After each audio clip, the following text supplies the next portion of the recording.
White, the West German ambassador, Mr. Bernard Oldenkot, the French ambassador, Mr. Michel Drumes, and the chargé d'affaires of Japan, Mr. Tomikawa. General Buhari briefed the envoys on the economic and foreign policies of the new administration and stressed the importance it attaches to its relations with their countries. The envoys pledged their support to the military government in all spheres. The Federal Executive Council of the new military administration has been constituted. The head of state and commander-in-chief of the armed forces, Major General Muhammadu Buhari, this afternoon at Dodon Barracks swore in the 18 ministers. Our correspondent at the Supreme Headquarters, Godfrey Odu, has the report. The ministerial list was made public this afternoon as the 18 appointees arrived. Presiding was the head of state and commander-in-chief of the armed forces, Major General Muhammadu Buhari. Members of the Supreme Military Council, as well as the Secretary to the Federal Military Government and permanent secretaries, witnessed the ceremony which took place in the council chambers. First to be sworn in was Minister of Defense, Major General Domkat Bradley, who represents Plateau State on the council. He was followed by the Minister for Federal Capital Territory, Major General Maman Batsa from Niger State. The exercise continued with Minister for Internal Affairs, Brigadier Mohamed Magoro from Sokoto State. Coming next was Minister of Employment, Labor and Productivity, Brigadier Solomon Omojoko of Ondo State. Commodore Patrick Koshoni of Lagos State was sworn in as Minister of Health, while Group Captain Samson Emeka Omerwe from Imo State took the oath as Minister of Information, Youth and Culture. Next was Lieutenant Colonel Ahmed Abdullahi of Kano State, his Minister of Communications. Following the line was the Minister of Justice, Mr. Chike Ofodile from Anambra State. Alhaji Ibrahim Yerima Abdullahi, representing Bauchi State, becomes Minister of Education, Science and Technology. Others were Alhaji Abdullahi Ibrahim of Benue State, Minister of Transport and Aviation. Dr. Abubakar Shaib of Borno, Minister of Agriculture and Water Resources. And Dr. Mahmoud Tukur Gongola State becomes Minister of Commerce and Industry. Alhaji Rilwanu Lukman of Kaduna State is Minister of Mines, Power and Steel. The Ministry of External Affairs will be handled by Dr. Ibrahim Gambari, representing Kwara State, while Dr. Onolakbo Suleye from Ogun State takes charge of the Ministry of Finance. The Ministry of National Planning goes to Chief Michael Sunday Adigmu from Oyo State, while Professor Tam David West of the Rivers State heads the Ministry of Petroleum and Energy. Dr. Emmanuel Nsam of the Cross River State was sworn in as Minister in charge of Works and Housing. The oath swearing ceremony this afternoon also included two top aides of the head of state. They are Alhaji Abubakar Mamu, who is Principal Secretary, and Chief Press Secretary, Alhaji Wada Abdullahi Maida. Addressing the minister shortly after, General Buhari said that the delay in constituting the Federal Executive Council was due to the deep search for the right caliber of men. He told them that the Supreme Military Council will hold them personally responsible for the failure of projects and policies in their various departments.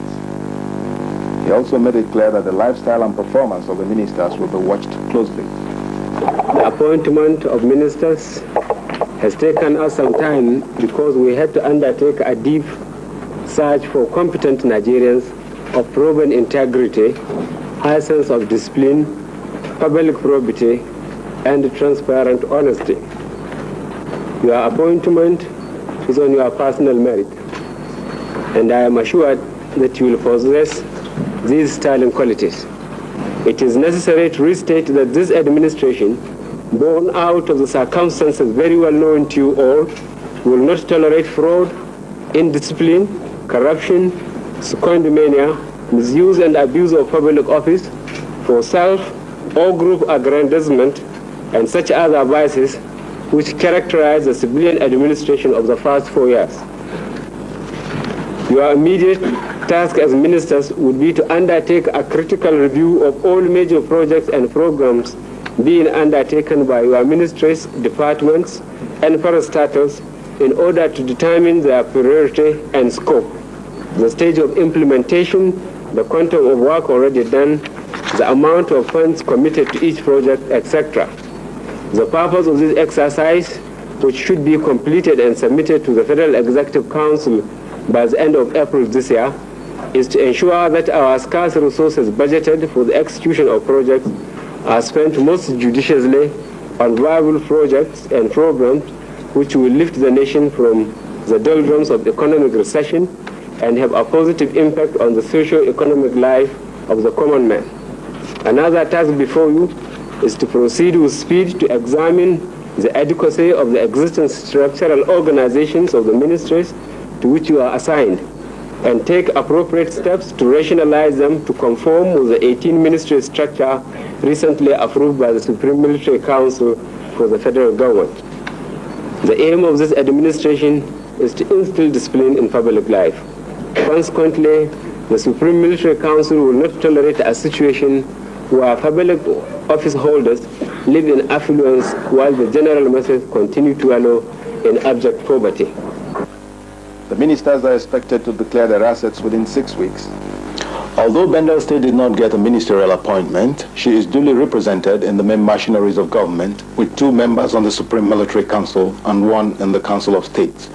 An indigene of that state also holds the position of Secretary to the Federal Military Government and Head of Service. Godfrey Adu, NTA News. President Jafar Mohammed Nimeri of Sudan arrives in Lagos tomorrow on a 2-day official visit.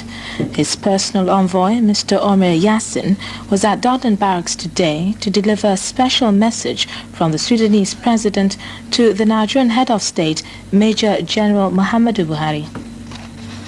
The Nigerian mass media have been urged to disseminate correct information and give positive guidance to the nation.